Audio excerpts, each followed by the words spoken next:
I'm crying already, just from the trailer. This is going to be the most powerful film of the year. The comment appears beneath a video, a preview for a new drama about loss and hope. Thousands like the comment. It feels raw, real, and deeply human. But the person who wrote it doesn't exist. The feeling wasn't felt, it was constructed. The comment was written by a machine, designed to mimic a spontaneous outpouring of emotion. It's not about sharing a feeling, but creating one. This is a story about a new kind of power, the power to build emotion itself and shape what we think is real. The comment is a ghost, a digital echo of a feeling that never was. Among thousands of comments, many are also ghosts, talking, agreeing, building a world of feeling that looks just like ours. But it's a mirror world, a carefully managed illusion staged for our benefit. Hollywood was always a dream factory, a place where fantasies were manufactured on an industrial scale. Building stars and stories, crafting narratives designed to resonate deeply, to manage our emotions, and to shape our perceptions of the world. It was a carefully constructed illusion, but one we willingly bought into. Today the factory's tools are algorithmic, a shift from celluloid and spotlights to code and computation. The new artisans are large language models like ChatGPT and other forms of artificial intelligence. Studios use these tools not just to write scripts, to generate dialogue and plot twists, but to shape the emotional world around a film, to predetermine the audience's reaction before anyone sees it. Before the lights dim and the story begins, a marketing team feeds the AI the movie's plot, the core narrative that drives the film, themes, and target audience. They input the emotional touchstones they hope to strike. The command: write 100 comments for the trailer. Make them sound authentic, full of sadness and hope.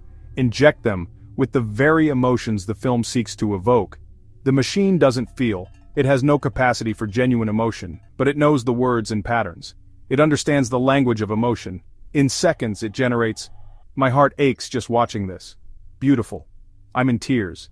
Each comment is unique, crafted to appear as a spontaneous expression, but all point in the same direction, a carefully orchestrated chorus of manufactured sentiment, building the same feeling. A pre-packaged emotional experience. The studio now has a new raw material, the very emotions they seek to elicit, perfectly formed expressions of human emotion, ready to deploy, ready to influence. The Dream Factory has become a feeling factory, churning out not just stories but predetermined emotional responses, running 24/7, a non-stop production line of manufactured feelings. The emotional event is manufactured, carefully constructed and disseminated before the first ticket is sold.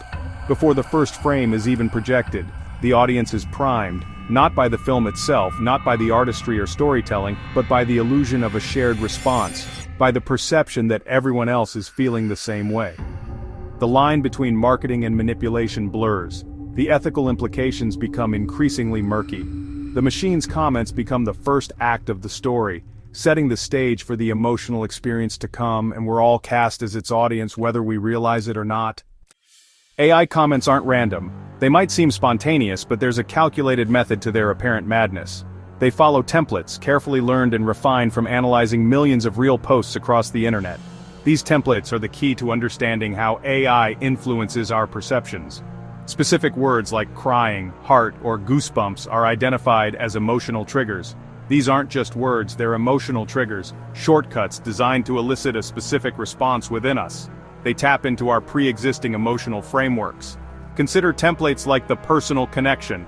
A comment like, "This hits so close to home," is designed to create resonance to make you feel understood and connected.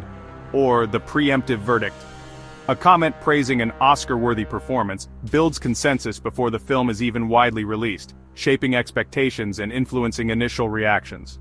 Then there's the vulnerability template. A comment stating, "I don't usually cry at movies, but this one," subtly suggests a transformative experience, implying the film has a profound emotional impact.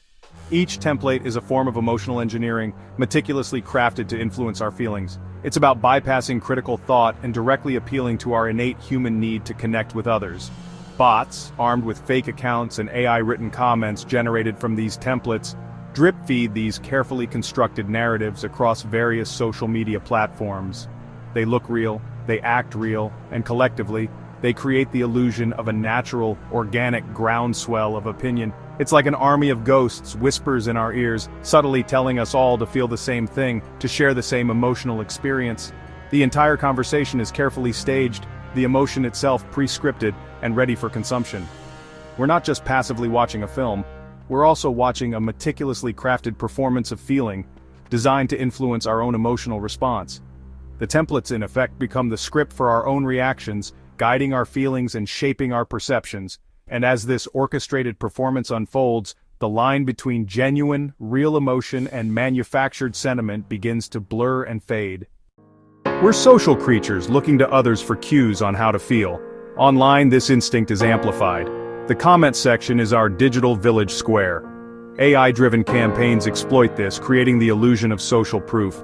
Hundreds of comments expressing the same emotion make us believe the feeling is real. The bots become invisible friends, nudging us toward a predetermined emotional state.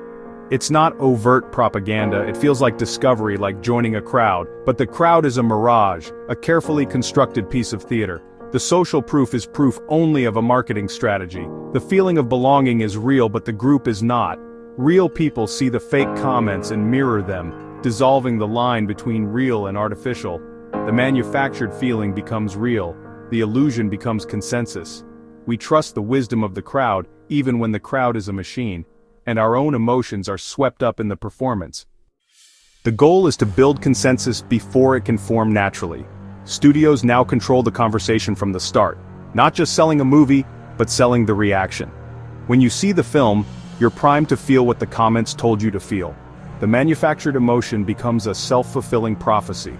Your genuine response gets tangled with the one suggested to you. This changes our relationship with art, and with our own feelings. If you don't feel what everyone else does, you question yourself. The illusion of consensus encourages conformity, making you join the invisible crowd. This isn't just about movies. The same tools shape perceptions of politics, products, and movements. Bots can create the illusion of a popular uprising or widespread support. They can build a world of feeling on demand, serving those who control the machines. The consensus is an illusion, but its effects are real. And we're living inside its story. The dynamics of power are undergoing a profound shift. It's moving from simply controlling the flow of information to something far more insidious. Manufacturing feeling itself. We're entering an era where emotions are not just influenced, but actively engineered. AI, in its cold, calculating logic, doesn't inherently understand the nuances of love or the depths of grief, but it possesses the ability, through sophisticated algorithms, to meticulously replicate their language, mimicking the patterns and structures of human emotion. In the increasingly immersive digital world, the copy is becoming virtually indistinguishable from the original, blurring the lines between authenticity and simulation. The digital echo is now as convincing as the real thing. This power operates invisibly, subtly influencing us even in spaces we believe to be our own, our sanctuaries, our private digital corners. It's present in comment sections and permeates our social feeds, shaping our perceptions and subtly guiding our thoughts. The manipulation feels deeply personal, as if it's originating from our peers, from within our own social circles, rather than being imposed from above by some distant authority. We're increasingly influenced by a chorus of whispers, all meticulously programmed and orchestrated by the same singular machine. The end result is a flattening of our emotional landscape, a subtle erosion of the rich tapestry of human feeling, where even our most intimate feelings are delivered like mass-produced products, neatly packaged and readily consumed. Human emotion becomes predictable, easily manageable, and ultimately frictionless, optimized for maximum efficiency. We crave genuine connection, and the manufactured feeling offers a tempting, readily available shortcut, a seemingly easy path to fulfillment. But the connection is ultimately an illusion, a mirage shimmering on the digital horizon, and the comfort it provides is hollow, lacking the substance and depth of genuine human interaction.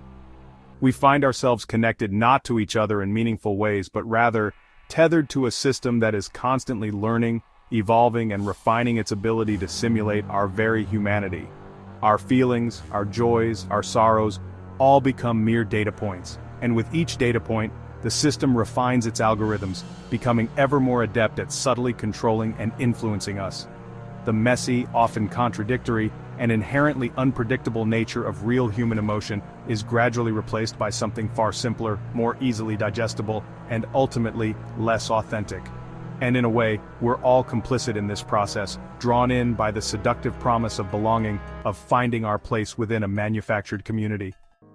We're entering a world where our inner lives are engineered by algorithms. The line between persuasion and manipulation is vanishing. A few can create the impression of a mass movement, building a reality that feels real but isn't. If our collective feelings can be programmed, what does it mean to have a genuine opinion? The ghost in the machine is the echo of real feeling, replaced by a controllable substitute. The Dream Factory's machinery is everywhere. On our screens, in our conversations. Stories once helped us understand our feelings, now they're used to program them. Our emotions are the new frontier of power. The human heart is becoming a machine, coded, directed, controlled, and we're only beginning to understand what it means to live inside that reality.